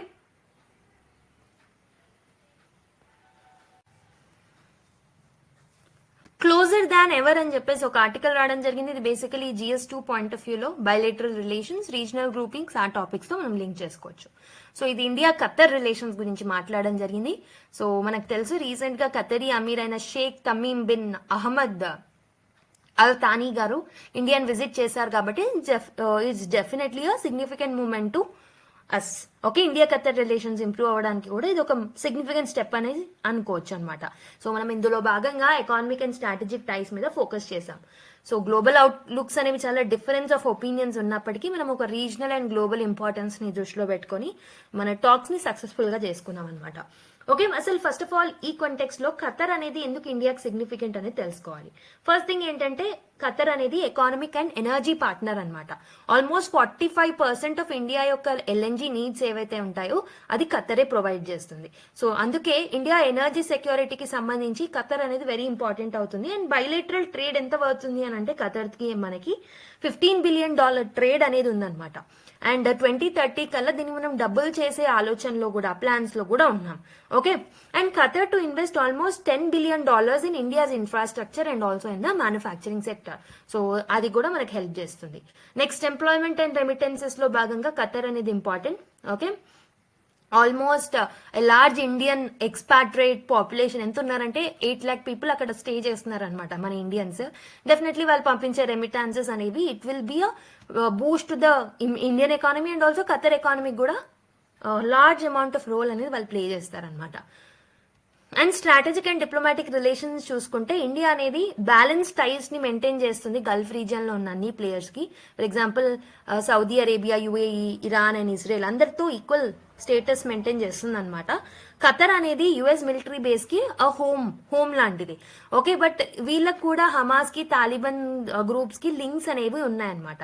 కాబట్టి ఈ కేర్ఫుల్ డిప్లొమసీ అనేది very important when we are dealing with Qatar. Okay, అసలు ఈ రీసెంట్ విజిట్ లో భాగంగా కీ డెవలప్మెంట్స్ ఏమేమి ఉన్నాయి? ఒకటి వచ్చేసి స్ట్రాటజిక్ పార్ట్నర్షిప్ ని అప్గ్రేడ్ చేసుకోవడం జరిగింది. సో ఆల్రెడీ మనము ఇండియా అనేది స్ట్రాటజిక్ పార్ట్నర్షిప్ ని బిల్డ్ చేసుకున్నాం ఆల్రెడీ UAEతో, ఒమాన్తో, సౌదీ అరేబియాతో, కువైట్తో. సో అలానే ఖతర్ కి కూడా వెరీ ఇంపార్టెంట్ ఇది. ఇండియా అండ్ ఖతర్ కూడా బైలేటరల్ కోఆపరేషన్ ని ఎన్హాన్స్ చేయడానికి అగ్రీ చేసుకున్నాయి, like trade, energy and infrastructure లో. And also Indian naval officer case ని రిజల్యూషన్ కి సంబంధించి కూడా కొన్ని డెవలప్మెంట్స్ జరిగాయి. So 8 former Indian naval personnel ఎవరైతే ఉన్నారో సో వాళ్ళ మీద కొన్ని అక్యూజేషన్స్ అనేవి వచ్చాయన్నమాట. So they were accused of spying. Okay, so by they were pardoned అనమాట. So basically they were accused of spying. కానీ ఇప్పుడు ఖతర్ ఆమీర్ వాళ్ళని ప్యాడన్ చేయడం జరిగిందనమాట ఈ పర్టికులర్ మీటింగ్ లో భాగంగా. ఓకే, అండ్ నెక్స్ట్ ఇంకొకటి ఏంటంటే కొన్ని అగ్రిమెంట్స్ ని కూడా మనం సైన్ చేసుకున్నాం. ఒకటి డబుల్ టాక్సేషన్ అవాయిడెన్స్ అగ్రిమెంట్ ని, అండ్ MOUs ని కూడా సైన్ చేసుకున్నాం sports, youth affairs and also trade లో భాగంగా. ఓకే, సో మరి ఏమేమి జియో పొలిటికల్ ఛాలెంజెస్ ఉన్నాయి? What are the consideration that we have to made? ఒకటి వచ్చేసి middle east turmoil and ఖతర్స్ position. So visit ఏదైతే ఉంటుందో, సో ఈ పర్టికులర్ విజిట్ అనేది ఒకవైపు ఇజ్రాయెల్ గాజా కాన్ఫ్లిక్ట్ జరుగుతున్న సమయంలో కాబట్టి ఈ సెన్సిటివ్ ఇష్యూస్ గురించి కూడా మాట్లాడుకున్నారు. ఓకే, ఖతర్ అనేది హమాస్ లీడర్స్ కి హోస్టేజ్ అనేది ఇస్తుంది కాబట్టి మనము వాళ్ళ ఈ కాన్ఫ్లిక్ట్స్ ని మీడియేట్ చేయడానికి డెఫినెట్లీ ఈ పర్టికులర్ రూట్ అనేది మనకి డిప్లొమాటిక్ రోల్ అనే ఉంటుంది. బట్ ఈ పర్టికులర్ ఇష్యూ అంటే as Qatar is hosting Hamas leaders కాబట్టి వాళ్ళతో మనం మాట్లాడేటప్పుడు అదొక కీ ఛాలెంజ్ ఏరియాగా అవుతుంది అనమాట మనకి. ఓకే, ఇండియా అనేది ఎప్పుడు న్యూట్రల్ పొజిషన్ లోనే ఉంది with respect to Qatar and other GCC countries also. Okay, next India's balancing act. India అనేది ఇజ్రాయెల్ తో, అరబ్ వరల్డ్ తో అందరితో ఈక్వల్ టైస్ ని మెయింటైన్ చేయాలి. అండ్ ఆల్సో ఖతర్ యొక్క mediation role in Afghanistan Taliban agreement ఏదైతే ఉంటుందో అది కూడా మన రీజనల్ సెక్యూరిటీ ఇంట్రెస్ట్ కి వెరీ ఇంపార్టెంట్ అవుతుంది. కాబట్టి we can take help from them. And also జీసీసీలో ఇండియా రోల్ ఏముంది అని అంటే జీసీసీతో కూడా ఎకానమిక్ రోల్ అనేది ఇండియాకి సిగ్నిఫికెంట్ గా ఉంది.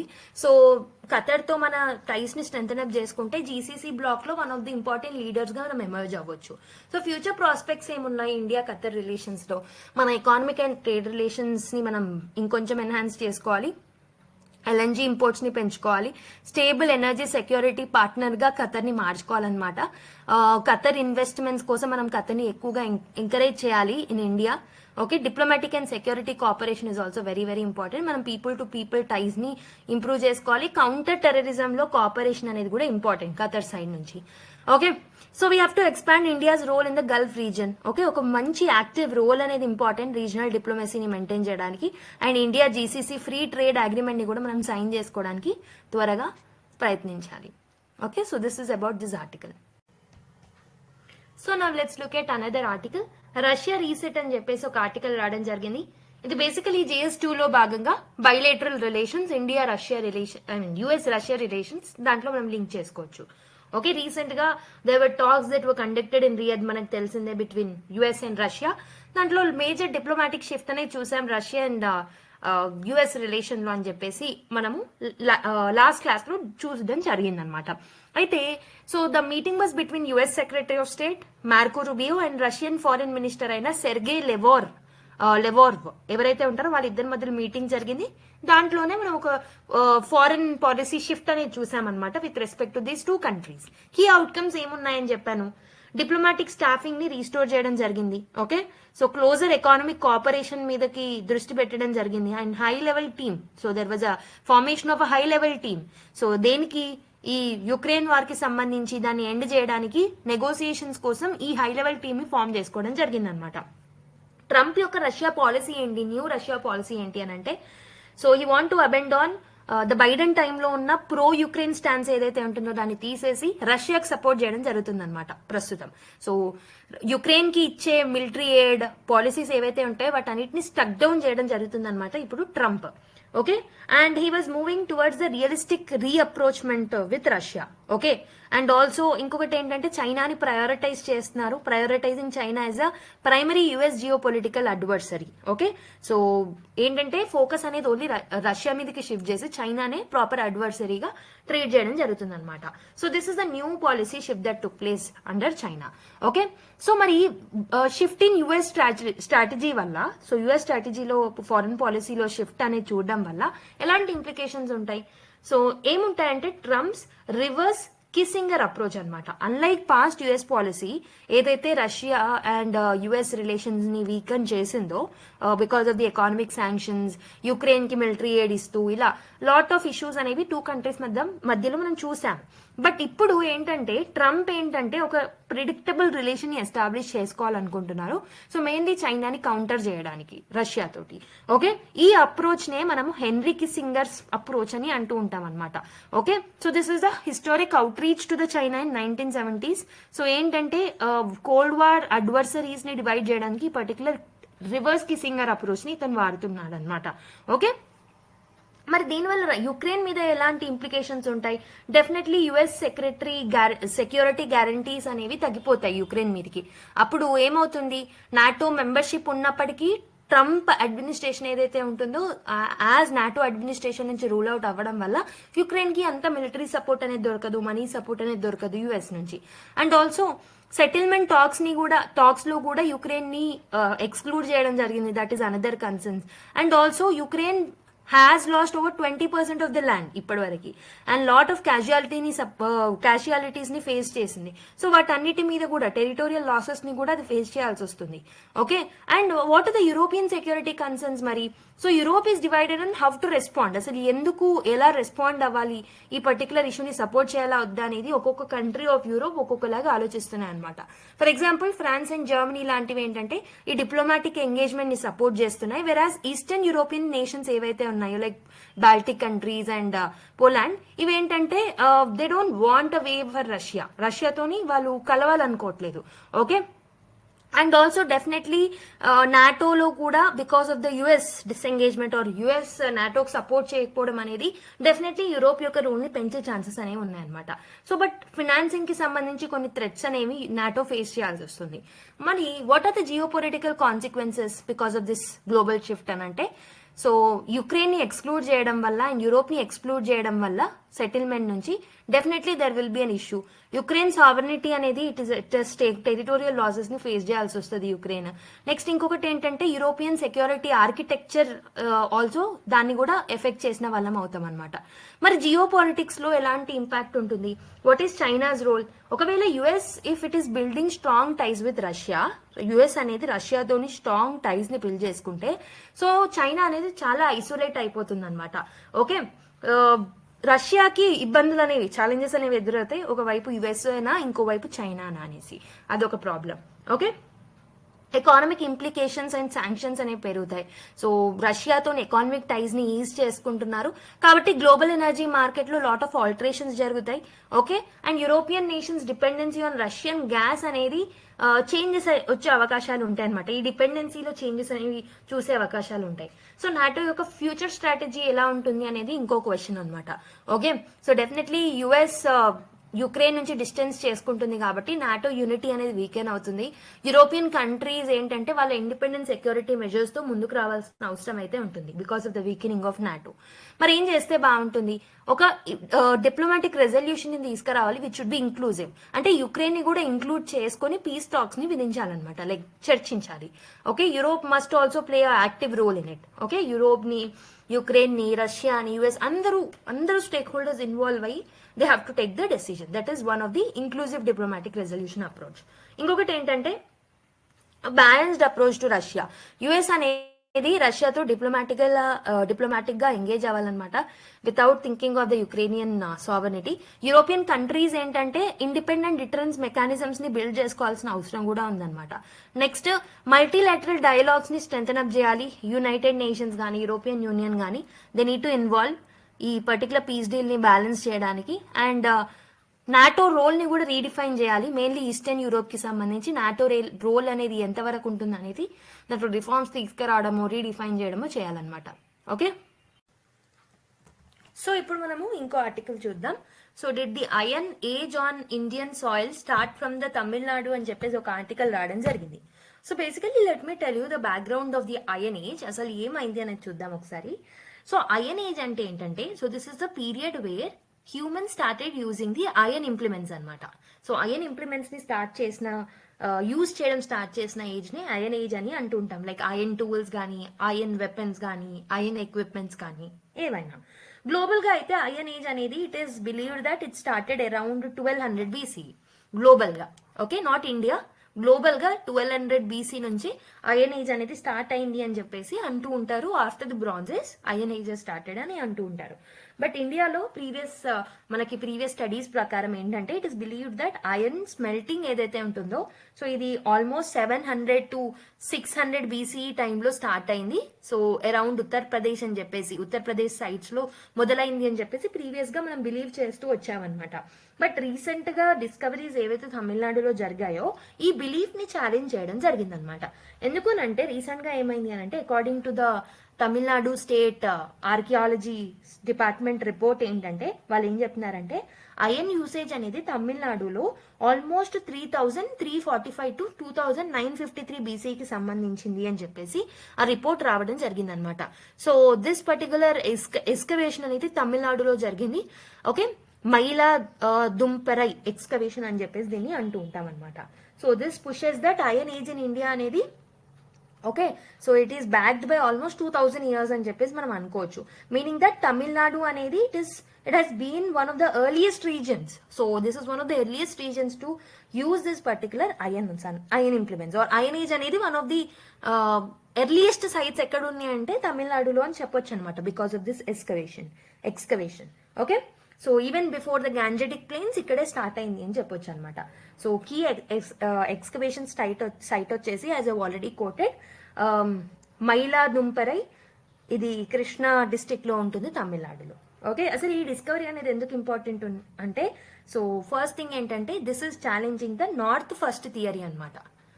ఓకే, నార్త్ ఫస్ట్ థియరీని ఛాలెంజ్ చేస్తుంది. ఎర్లియర్ గా హిస్టారియన్స్ ఏం బిలీవ్ చేస్తూ వచ్చారంటే ఐరన్ టెక్నాలజీ అనేది గంగా ప్లేన్స్ లో స్ప్రెడ్ అయింది ఇనీషియల్ గా, దాని తర్వాతే రెస్ట్ ఆఫ్ ద ఇండియాకి స్ప్రెడ్ అయింది అని చెప్పేసి ఇనీషియల్ గా నార్త్ లోనే ఫస్ట్ ఐరన్ ఇంప్లిమెంట్స్ ని యూజ్ చేశారనే ఒక థియరీ అనేది హిస్టారియన్స్ చెప్పారు.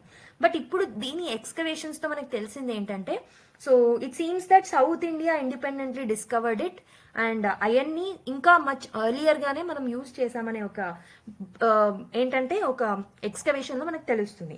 And also this is helping in rewriting the history. Okay, ఈ ఎక్స్కవేషన్ ఏదైతే ఉంటుందో this is helping us to rewrite the history. ఈ డిస్కవరీ అనేది chronology of the Indian హిస్టరీని change చేస్తుంది. Definitely agriculture, settlements, metal use అనేది తమిళనాడులో చాలా ముందుగానే స్టార్ట్ అయింది and Tamil Nadu and southern part of India might be more advanced అని చెప్పేసి చేయొచ్చు. అండ్ ఇంకొకటి ఏంటంటే రీజనల్ డైవర్సిటీ చూస్తున్నాం.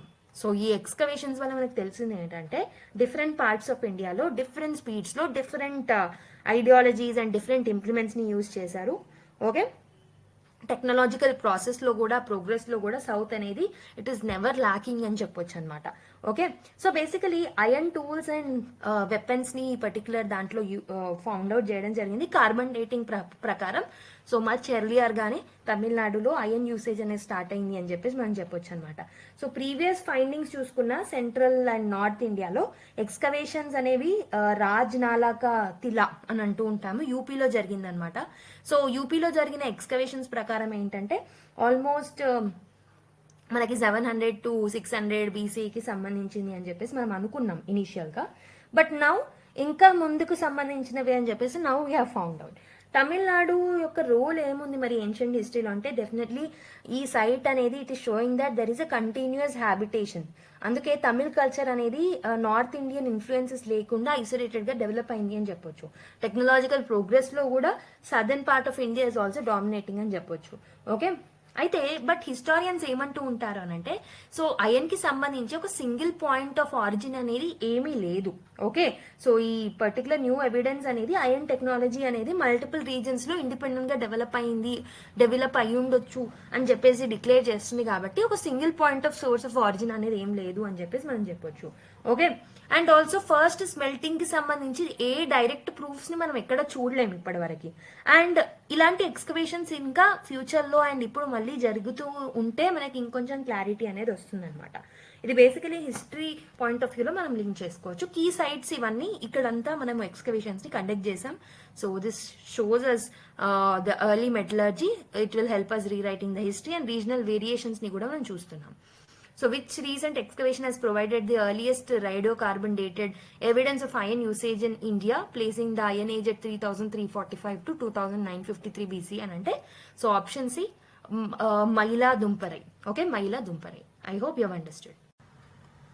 So next article on building resilient telecom infrastructure అని ఒక ఆర్టికల్ రావడం జరిగింది. రీసెంట్ గా సిడిఆర్ఐ, ఓకే, సిడిఆర్ఐ అనే బాడీ ఏదైతే ఉంటుందో సో ఇది ఒక రిపోర్ట్ ఇవ్వడం జరిగిందనమాట. So it has given a report on how India's telecom networks ఏవైతే ఉన్నాయో న్యాచురల్ డిజాస్టర్స్ టైంలో ఇవి ఎలా పర్ఫామ్ చేస్తున్నాయి, how they can be better prepared అని చెప్పేసి సిడిఆర్ఐ ఒక రిపోర్ట్ ఇవ్వడం జరిగింది. సో సిడిఆర్ఐ అంటే ఏంటంటే it's a coalition for disaster resilient infrastructure. So దీన్ని మనము 2019 లో తీసుకురావడం జరిగింది అనమాట. సో ఇది ఏంటంటే సో డిఫరెంట్ కంట్రీస్ కూడా దీంట్లో పార్ట్ అయి ఉంటాయి. This is a brain child of India అనమాట. ఓకే, బేసికలీ దీన్ని ఎవరు లాంచ్ చేశారంటే ప్రైమ్ మినిస్టర్ నరేంద్ర మోదీ గారే లాంచ్ చేయడం జరిగింది 2019 లో. బేసికలీ సిడిఆర్ఐ ఏం చేస్తుంది అని అంటే ఇది ఇన్ఫ్రాస్ట్రక్చర్, మెయిన్లీ క్రిటికల్ ఇన్ఫ్రాస్ట్రక్చర్ ఏదైతే ఉంటుందో దాని మీద ఎక్కువగా ఫోకస్ చేస్తుంది. Like telecom, power transport etcetera వాటి మీద ఫోకస్ చేస్తుంది. మెయిన్లీ డిజాస్టర్ కి ఈ ఇన్ఫ్రాస్ట్రక్చర్ అనేది రెసిలియంట్ గా ఉండాలి అనే ఒక ఉద్దేశంతో CDRI ని సెటప్ చేయడం జరిగిందనమాట. సో రీసెంట్ గా ఇది ఒక రిపోర్ట్ ఇచ్చింది టెలికాం నెట్వర్క్స్ మీద. సో బేసికలీ దాని గురించి ఈ ఆర్టికల్లో మెన్షన్ చేశారు. That is something which you're going to discuss now. Okay, so basically telecom networks ఏవైతే ఉంటాయో, టెలికాం నెట్వర్క్స్ అనేవి డిజాస్టర్ కమ్యూనికేషన్ లో చాలా హెల్ప్ అవుతూ ఉంటాయి.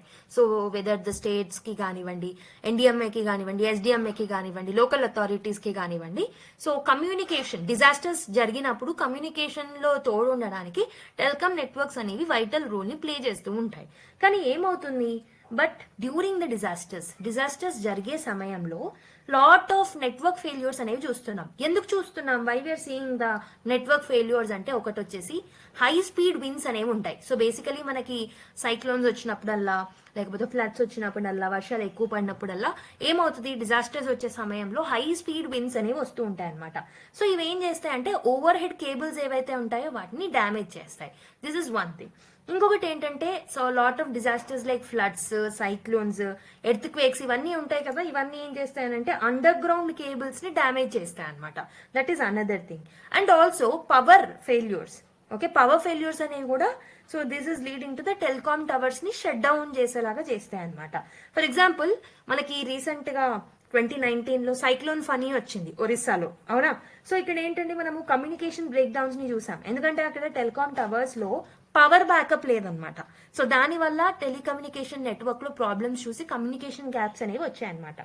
Okay, so that is something which have to remember. So మరి ఈ పర్టికులర్ రిపోర్ట్ ప్రకారం there are lot of vulnerabilities.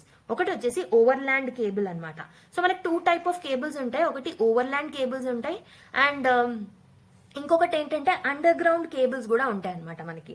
So basically ఓవర్లాండ్ cables ఏంటంటే ఈ డిజాస్టర్స్ వచ్చే సమయంలో because of the high speed winds, earth quakes, power failures, వీటన్నిటి వల్ల ఎక్కువగా నష్టపోయేది ఓవర్లాండ్ కేబుల్స్ అనమాట.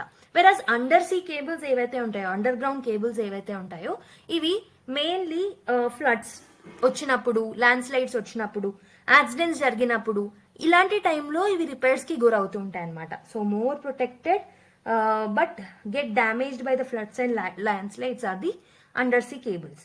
ఓకే, అండ్ ఇంకొకటి ఏంటంటే underground cables or undersea cables ని రిపేర్ చేయడానికి కూడా చాలా టైం పడుతుంది. It's a time consuming process. And ఇంకొకటి ఏంటంటే కోస్టల్ ఏరియాస్ ఏవైతే హై రిస్క్ జోన్స్ లో ఉన్నాయో, ఇక్కడ మనము since under see cables connect India globally, ఇలాంటివి డిస్టర్బ్ అయినప్పుడు డెఫినెట్లీ మన గ్లోబల్ కమ్యూనికేషన్ కి కూడా రిస్క్ అనేది ఉంటుంది. ఓకే, సో కానీ ఇక్కడ ఈ రిపోర్ట్ ఇచ్చిన రికమెండేషన్స్ ప్రకారం సో ఓవర్లాండ్ కేబుల్స్ కన్నా ఎక్కువగా మనం అండర్ సీ కేబుల్స్ ని మనం యూజ్ చేసినట్టయితే డెఫినెట్లీ దిస్ విల్ హెల్ప్. ఎందుకనంటే ఇవి ఇంకొంచెం సేఫరే. ఓవర్లాండ్ కేబుల్స్ తో కంపేర్ చేస్తే అండర్ సీ కేబుల్స్ అనేవి ఎక్కువగా సేఫర్ గా ఉంటాయి అనమాట. ఓకే, అండ్ మరి పవర్ ఫెయిల్యూర్ వల్ల ఎలాంటి ఇంపాక్ట్ ఉంటుంది కొన్నిసార్లు. ఓకే, సో టెలికాం టవర్స్ అనేవి ఎలక్ట్రిసిటీ మీద డిపెండ్ అయి ఉంటాయి అనమాట. సో బేసిక్ గా టెలికాం టవర్స్ అనేవి ఎలక్ట్రిసిటీ ద్వారా ఎనర్జీని తీసుకొని దిల్ వర్క్ అనమాట. ఒకవేళ పవర్ కట్స్ అనేవి ఉన్నప్పుడు డిజాస్టర్స్ టైంలో ఈ టవర్స్ అనేవి డెఫినెట్లీ టెలికాం టవర్స్ అనేవి దిల్ స్టాప్ వర్కింగ్. దీనివల్ల ఏంటి, కమ్యూనికేషన్ గ్యాప్స్ అనేవి ఏర్పడతాయి. So this is how power cuts will lead to the more intensification of the disasters. కాబట్టి టవర్స్ ఏవైతే ఉంటాయో ఈ టెలికమ్యూనికేషన్ టవర్స్, వాటికి మనము బ్యాటరీ బ్యాకప్స్ ఇవ్వాలన్నమాట, ఫ్యూయల్ రిజర్వ్స్ కూడా ఇవ్వాలన్నమాట.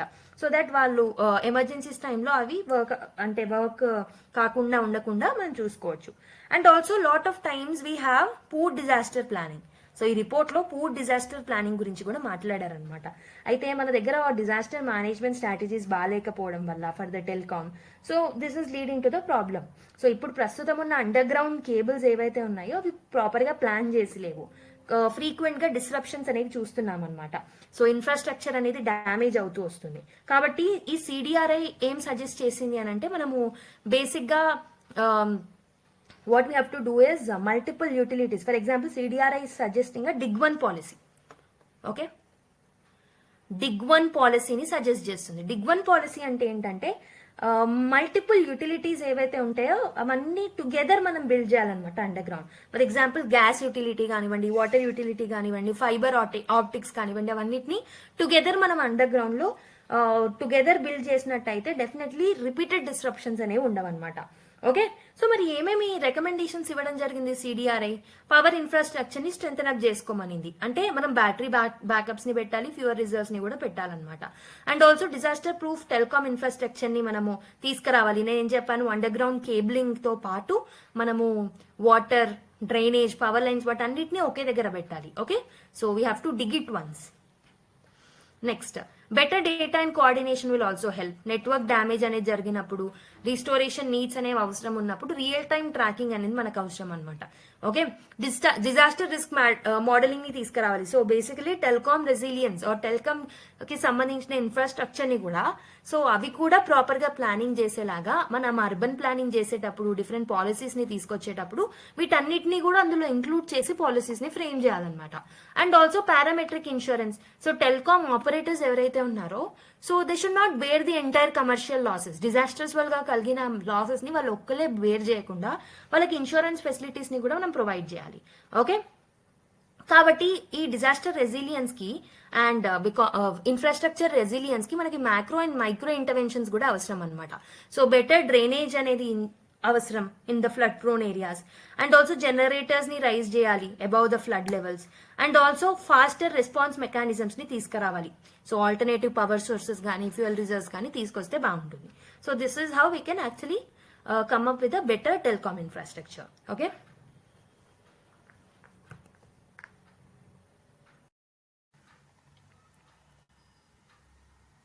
Next one, India US relations, Trump remarks on financial aid and tariffs అని చెప్పేసి ఒక ఆర్టికల్ రావడం జరిగింది. No one can argue with me on tariff structure, says Trump. India has a lot of money, why give it $21 million ఆస్ Trump. Okay, so basically US aid కి సంబంధించి 21 million aid ని ఇండియాకి ఇవ్వడంలో ట్రంప్ క్వశ్చన్ చేయడం జరిగిందనమాట. Okay, so he criticised India's high tariffs. So ఇండియాని one of the highest taxing countries గా పేర్కొనడం జరిగిందనమాట. రెసిప్రోకల్ టారిఫ్స్ ని కూడా అనౌన్స్ చేశారు. So US will impose equal tariffs on Indian goods అని అనౌన్స్ చేయడం జరిగింది. సో ఇండియా యొక్క ఆటోమొబైల్ ఇంపోర్ట్ టారిఫ్స్ అనేవి ఆల్మోస్ట్ ఆర్ ఎట్ 100%. కాబట్టి యుఎస్ ఎక్స్పోర్ట్స్ కి డిఫికల్టీగా మారింది అని చెప్పేసి ట్రంప్ అన్నారు. Trump Musk discussion. So Elon Musk supported reciprocal tariff policies towards India. Okay, so that is the important points of this particular two newses. Okay, next, Supreme Court asked panels to look into Tamil Nadu's plans over the Mullah Periyar dam అని చెప్పేసి ఒక article రావడం జరిగింది. So recent గా supreme court ఏం చేస్తుంది అని అంటే ఒక ప్యానల్ ని ఆర్డర్ చేసింది అనమాట. తమిళనాడు యొక్క కంప్లైంట్స్ ఏవైతే ఉంటాయో against Kerala and Mulla Periyar dam maintenance, దాని గురించి రివ్యూ చేయమని చెప్పేసి. Tamil Nadu wants approval for strengthening the works. Okay, so it want ground of the main dam, earth dams and tree removal, వీటన్నిటి గురించి కంప్లైంట్ చేస్తుంది అనమాట. సో బేసికలీ కేరళ ఏదైతే ఉంటుందో, సో కేరళ ఏం డిమాండ్ చేస్తుంది అంటే డ్యామ్ ని డీకమిషన్ చేయండి, ఎందుకంటే climate change, erratic rainfall and safety రిస్క్లు అనేవి ఉన్నాయని చెప్పేసి కేరళ అంటుంది. ఓకే, సో బేసికలీ ఇది మళ్ళీ న్యూస్ లో ఉంటది త్వరలోనే, అప్పుడు మనం డీటెయిల్ గా డిస్కస్ చేస్తాము. సో ఇక్కడ నేను మీకు చిన్న హోంవర్క్ ఇస్తున్నాను. ముల్లా పెరియార్ డ్యామ్ గురించి డీటెయిల్ గా తెలుసుకోండి. ఓకే, ఈ పర్టికులర్ ముల్లా పెరియార్ డ్యామ్ కి సంబంధించి తమిళనాడుకి కేరళకి ఏం ఇష్యూ ఉంది అనేది మీరు కొంచెం రీసెర్చ్ చేయండి అనమాట. Okay, I'm giving you the homework as per today. Okay, మీరు ఏం చేస్తారు అంటే మీరు ఏదైతే నేర్చుకున్నారో దాన్ని కామెంట్ చేయండి. Okay, so keyword glossary. So we have completed the important articles. So basically keywords లో ఫస్ట్ వచ్చేసి ఇన్సర్జెన్సీ.